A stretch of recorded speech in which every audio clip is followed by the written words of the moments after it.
जी, सबसे पहले अपना नाम बताएं और प्रधानमंत्री नरेंद्र मोदी के कार्यकाल का 10 वर्ष का कार्यकाल पूरा हो गया है। बतौर युवा आप इस कार्यकाल को किस तरीके से देखते हैं और क्या ये कार्यकाल जो प्रधानमंत्री का रहा है युवाओं की उम्मीदों पर खरा उतरा है? हाँ, मेरा नाम अनिल ठाकुर है। जिस तरह से आपने सवाल किया है कि ये जो 10 साल का जो माननीय प्रधानमंत्री नरेंद्र मोदी जी का जो कार्यकाल रहा है, अगर उसका हम ठोस विश्लेषण करें, जब 2014 के अंदर भाजपा की सरकार माननीय नरेंद्र मोदी जी के नेतृत्व में बनी थी, तो उस समय जो है छात्रों से, नौजवानों से और देश के आम जनता से जो अलग अलग तरह के जो वायदे देश के प्रधानमंत्री जी ने किए थे, अगर हम एक युवा होने के नाते इस बात को देखें तो जो 2 करोड़ की रोजगार की बात जो है माननीय प्रधानमंत्री जी ने की थी, वो 2 करोड़ जो है कहीं भी धरातल पर नहीं दिखता है। और इसके साथ साथ अगर हम छात्रों की भी बात करें कि जिस तरह से 2019 के बाद 2020 के अंदर राष्ट्रीय शिक्षा नीति इस देश के अंदर जो है देश की सरकार माननीय प्रधानमंत्री नरेंद्र मोदी की सरकार लाई है, उस राष्ट्रीय शिक्षा नीति के माध्यम से भी जो हाशिए के जो लोग हैं, जो माइनॉरिटीज़ के लोग हैं, जो ST SC है, उनको जो है शिक्षा से दूर करने का जो काम जो है उस राष्ट्रीय शिक्षा नीति के तहत जो है इस देश के प्रधानमंत्री जी ने किया है। अगर हम ठोस विश्लेषण करें तो हम यही कह सकते हैं कि पूरा का पूरा जो कार्यकाल 10 साल का रहा, ना तो वो 20 करोड़ नौकरियां दे पाए हैं और ना ही जो है युवाओं को, छात्रों को जो है शिक्षा मुहैया करवा पाए हैं। क्योंकि इसका अगर हम थोड़ा सा और आंकलन करेंगे कि हिंदुस्तान के अंदर अगर JNU जैसे जो विख्यात जो संस्थान है, उसके अंदर भी अगर हम देखेंगे कि किस तरह से जो है छात्रों को जो है वहाँ पे जो उनकी क्वालिटी ऑफ एजुकेशन है उसके लिए जो उनको आज भी आंदोलन लड़ना पड़ता है, तो हम सोच सकते हैं कि जिस तरह से गाँव के अंदर हमारे विश्वविद्यालय, स्कूल है, कॉलेजेस है, जैसे अलग अलग प्रदेशों के अंदर जो विश्वविद्यालय है, उनकी जो क्वालिटी एजुकेशन का जो है सवाल है। उनके कामों के ऊपर जो वोट करेंगे। देखिए, देश का जो है जनरल इलेक्शन हो रहा है। जाहिर सी बात है कि देश का जो जनरल इलेक्शन होगा वो देश के अंदर जो सरकार पिछले उसके कार्यकाल को जो है उसका ठोस विश्लेषण करने के बाद ही जो है लोग वोट करेंगे। हम युवा होने के नाते भी इसी को विश्लेषित करते हुए हम ये देश के युवाओं से भी आग्रह करते हैं कि जिस तरह से देश के अंदर देश की चुनी हुई सरकार का जो काम होता है, युवाओं को रोजगार प्रदान करने का, महंगाई को ख़त्म करने का, शिक्षा को मुहैया करने का, उसके आधार पे जो देश के अंदर जो वोट होना चाहिए और हम भी जो है उसी मुद्दे के आधार पे जो है देश के अंदर जो है और आने वाले आगामी जो चुनाव है उसके अंदर जो वोट करेंगे।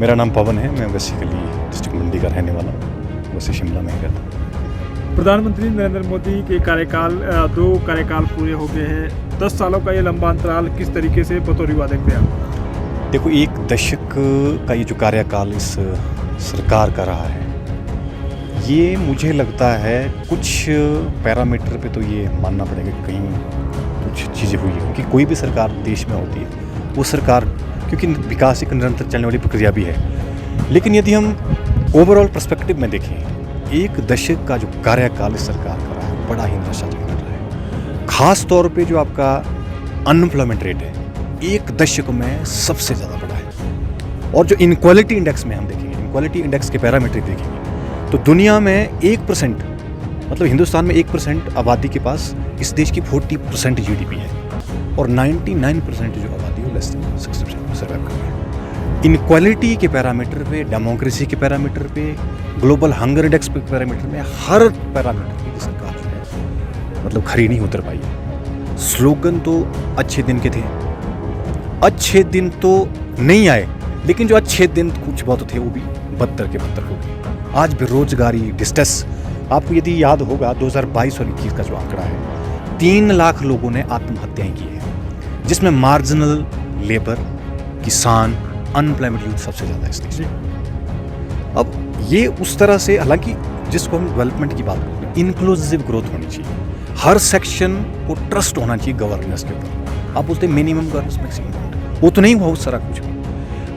ये जो 1 दशक में हम यदि कार्यकाल इस सरकार का देखेंगे तो ये स्लोगनरी है, मतलब क्रॉनिक कैपिटलिज्म एरा में इस देश की डेवलपमेंट हुई है। खरबपतियों की जनसंख्या बढ़ी है और अमीर अमीर, गरीब गरीब हुआ है।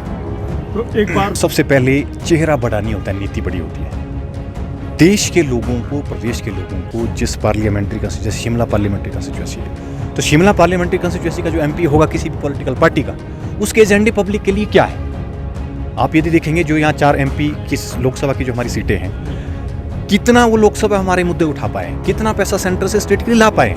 आप देखेंगे हिमाचल प्रदेश कर्ज में मतलब तिगुना वृद्धि हो गई है कर्ज में। 85,000 करोड़ से ज़्यादा इस प्रदेश के ऊपर कर्ज है।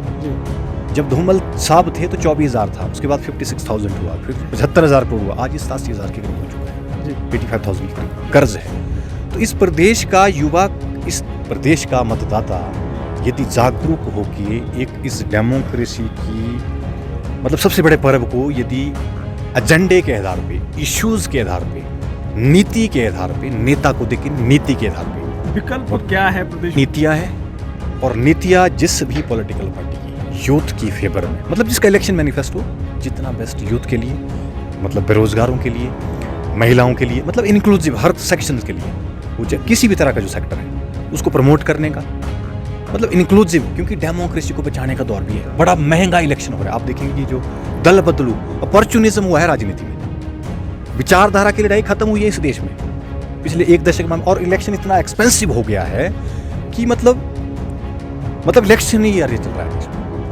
इलेक्शन डेमोक्रेसी बन गई सिर्फ।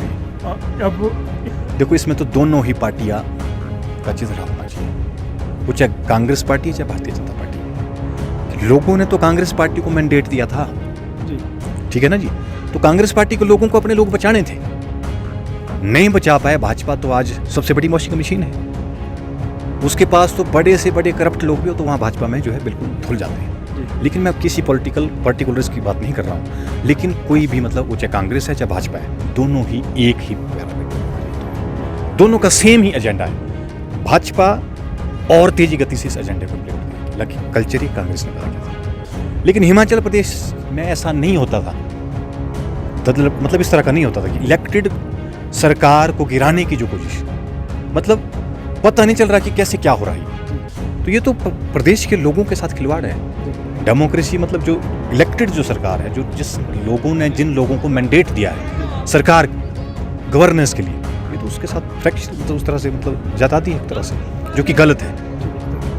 ये बहुत बड़ा निराशाजनक कार्यकाल रहा है। इसमें सर अगर आप देख सकते हैं कि 2018 के करीब इन्होंने डिमोनेटाइजेशन का जो स्टेप उठाया था, उस डिमोनेटाइजेशन स्टेप में भी ऐसा बताया गया था कि जब हम प्रिंटिंग आपकी न्यू करेंसी को करेंगे और उसके प्रभाव से क्या होगा, जो आपकी जो इंटरनेशनल बाउंड्रीज़ हैं उसके ऊपर कोई अटैक नहीं होगा। बट देखा जा रहा है कि with passage of time demonetisation से कोई भी ऐसा बेनिफिट नहीं हुआ है उससे कि आपके जो टेररिस्ट इन्फिल्ट्रेशंस हैं ये और भी ज़्यादा मजबूती से उन्होंने अपना ये काम किया है। सेकंड सर, जितनी डिमोनेटाइजेशन से आप ये कह सकते हैं कि 98% जो करेंसी थी वो वापस आई है आरबीआई के पास, तो मैं ये नहीं कह सकता कि ये जो पहला स्टेप था इससे कोई इन्हें बेनिफिट हुआ है। और सेकंड, इन्होंने क्या कहा था कि मैं अगर सत्ता में आता हूँ तो मैं यहाँ पे बहुत सारी चेंजेस लाऊंगा। जैसे फॉर एग्जांपल इन्होंने कहा था कि मैं पेट्रोल के प्राइसेस है और एम्प्लॉयमेंट जनरेशन में बहुत सारी करूँगा। तो एम्प्लॉयमेंट में अगर आप देखेंगे, अगर आप इंटरनेशनल लेबर ऑर्गेनाइजेशन की अगर अभी रिपोर्ट देखेंगे, उसमें 83% of the youth of this country that is jobless, उनके पास जॉब नहीं है और वो बेचारे अपनी डिग्रीज तो करके बैठे हैं, पढ़ाई करके बैठे हैं, बट उनके पास अभी भी कोई जॉब नहीं है। और जहाँ तक प्राइम मिनिस्टर नरेंद्र मोदी जी ने कहा था कि मैं 2 करोड़ आपको जॉब्स क्रिएट करूँगा, तो वो सिर्फ एक चुनावी के तहत जो इन सब चीज़ों को उन्होंने लुभावने के लिए ये करा था, वो आज लोग देख रहे हैं। फिर साथ में इन्होंने जब ये सत्ता में आए थे तब इन्होंने ये कहा था कि मैं आप लोगों को 15 लाख रुपए भी दूंगा। वो 15 लाख तो मेरे हिसाब से जस्ट एक ऐसा, उस टाइम लोगों को इतना पता नहीं था कि 15 लाख क्या मतलब है, कैसा है, बट ये सब चीज़ें मेरे हिसाब से अगर आप कहेंगे। और साथ में मैं इसमें एक और चीज़ जोड़ना चाहता हूँ, ये कह रहे हैं कि हम लोग we are now moving towards fifth third और फोर्थ लार्जेस्ट हम इकोनॉमी में बन जाएंगे, 5 ट्रिलियन इकोनॉमी में बन जाएंगे। सर अगर हम 5 ट्रिलियन इकोनॉमी में भी आते हैं, दैट डजंट इम्पैक्ट की फॉरेन डायरेक्ट इन्वेस्टमेंट आएगी, पैसा आएगा आपके पास। आज बेचारे आज 80 करोड़ आदमी को आप 5 किलो राशन और खिलाना पड़ रहा है। वो चीज़ें भी तो देखनी होगी ना समाज को, कि अगर आप देश फॉरेन डायरेक्ट इन्वेस्टमेंट आ रहा है, आप भारी निवेश आप कर रहे हैं, परंतु उसके साथ हमें जॉब क्रिएशन भी करनी है। यूथ बेचारा आज रोड पे खड़ा है, सड़कों पे खड़ा है, प्रदर्शन करता है तो उसको जेल में डाला जाता है। जितनी टॉप क्लास आपकी इन्फोर्समेंट ईडीज़ है, आपकी सीबीआई, अगर कोई आवाज़ उठाता है तो उसको आप जेल में डाल देते हैं। ये कहाँ का विकास है? हम लोग तो सर इस बारे में हमें नहीं लगा कि उनके 10 साल में कोई कार्य ऐसा बहुत बड़ा कोई इम्पैक्ट हुआ है जिससे हम ये कहे कि भैया देश में बड़ा विकास हुआ है। फिर इन्होंने कहा मेक इन इंडिया बनाएंगे। वो मेक इन इंडिया कहाँ है आज? बाहर से आप इतना इंपोर्ट कर रहे हैं, डिफेंस आप बाहर से इंपोर्ट कर रहे हैं, कौन सी कंट्री को आप एक्सपोर्ट कर रहे हैं? क्या आप बनाया है? तो लोगों को सर, और मैं जिस क्षेत्र से मैं आता हूँ उस क्षेत्र के बारे में मैं आपको एक इस चैनल के माध्यम से एक चीज़ ये भी बताना चाहता हूँ। हिमाचल प्रदेश जो है उससे की इकॉनमी पे डिपेंड करता है। 5000 करोड़ की ये इकॉनमी सस्टेन करती है, बट 70% ऑफ दिस इसमें इंपोर्ट ड्यूटी लगाई थी।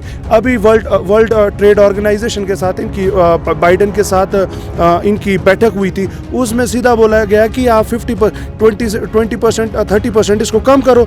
अब क्या हो गया है, जो लोगों ने सर्दियों में सेब स्टोर करा था, 70% आपकी फ्री ट्रेड एग्रीमेंट के साथ जो अफगानिस्तान है और अदर नेशन के साथ आपने फ्री ट्रेड किया है, वहाँ से सेब आपके पोर्ट्स इंडिया में आ गया। जिन्होंने सेब आज स्टोर करा है वो मेरे ख्याल से 1500 और 2000 के करीब बिक रहा है। तो दैट शोज़ कि ये जो इस प्रकार की जो ये अप्रोचेस इन्होंने अपनाई है लोगों को लाइक डरा धमका के और इस तरह से कि हम ये जॉब्स क्रिएट करेंगे। और मैं आपको एक चीज़ बताता हूँ, जो बड़ी अच्छी बात बताता हूँ, सिलेंडर के बारे में इन्होंने बोला था कि सिलेंडर मैं बड़ा सस्ता करूँगा। सिलेंडर आज अब लास्ट के टाइम में 1000 रुपये से इन्होंने 100 रुपये घटाया है, और वो भी कब करा है? अपनी लास्ट में जाते जाते वाले समय में 100 रुपया कम करा है। महिलाओं का सामान बोलते ही क्या सामान है भैया? आज बेचारी महिलाएं आज देख लो उनको 1000 रुपये का सिलेंडर लेना पड़ रहा है। जयराम ठाकुर जी के ऊपर मैं ये बात कहना चाहता हूँ कि 1500 रुपये जो महिलाओं को मिल रहे थे, जयराम ठाकुर जी यहाँ से इलेक्शन कमीशन के पास जाते हैं, वो बोलते हैं कि आप 1500 मत दीजिए, वोट लुभाने के लिए खुद 2-2000 रुपये दे रहे लोगों को, सिर्फ 2000 रुपये दे रहे, साल में 6000 रुपये दे रहे हैं। ना नौकरियाँ देंगे ना तुम्हारे को कुछ देंगे, तुम खड़े रहो बस। एक और जो इशू है, हाँ जी, लोगों के दिलों में राम मंदिर का निर्माण किया है, धारा 300। देखिए सर, सुनिए सर, मैं आपको एक चीज़ बताता हूँ। राम के नाम से वोट नहीं लेना चाहिए। राम एक आस्था है, राम एक विश्वास है, राम एक नॉलेज है। राम ने संघर्ष किया हुआ है, राम ने संघर्ष किया हुआ है। राम जी के नाम से वोट नहीं मिलते हैं। राम के विश्वास को जीतने के लिए उन्होंने कई समय 14-15 वर्ष उन्होंने अभ्यास किया अपनी आस्था को जनरेट करके। अगर आप मंदिर बनाते हैं दैट इज़ वेरी गुड। आपने 370 हटा दिया, वो चीज़ें ठीक है, बट आप ऑन द बेसिस ऑफ मंदिर, ऑन द बेसिस ऑफ 370 आप वहाँ के लोग क्या बोल रहे हैं कि भैया हमारे को स्टेटहुड का दर्जा दो, है ना। जब तक आप स्टेटहुड का दर्जा नहीं दोगे, वहाँ के लोगों की आवाज़ दबी हुई है। ये कब तक आप by the forceful action of the army और बाय द एक्शन ऑफ इस सब चीज़ों से कितने दिन तक आप ऐसे करोगे? इस बार कुल मिला देखिए सर, इस बारी हिमाचल प्रदेश को जो वोट देने चाहिए उनको सोच समझ के वोट देना चाहिए। अपने आप को जागरूक करना ज़रूरी है। कैसा जागरूक करना है? आप सोचिए, अगर ये ऑटोक्रेसी देश में बनती रहेगी, अगर इनको थर्ड टर्म मिलता है, he can make the different action he will take. कैसे? फॉर एग्जाम्पल, इसमें क्या हो जाएगा, आपके पास एक ऑटोक्रेसी हो जाएगी। आप 400 पार अगर इनको दे देते तो ये कॉमन लोगों की बात नहीं सुनेंगे, ये अपने डिसीजन लेंगे, just like the Putin, just like the Israel और फिलीपींस के फिलिस्तीन। उनके हालात देख लीजिए आज क्या है। वहाँ के जो शासक है उन्होंने क्या करा, अपनी सॉवरेनिटी के लिए, ठीक है आप अपनी सॉवरेनिटी के लिए हिट वो कर सकते हैं, बट लोगों के हित के लिए भी तो आप काम करो ना। इस बारी जो लोगों को वोट देना चाहिए, अलायंस को देना चाहिए। सरकार कांग्रेस की आए और with efforts of each and every people of this nation, they have to vote and think about this 21st century. Not ये झूठे झूठे वादे से नहीं चलने वाला है। ये देश जो चलेगा वो एक सच्चाई के राह पे चलेगा। अपनी न्याय के लिए लड़ रहे हैं आज हम सब लोग। बहुत बहुत धन्यवाद।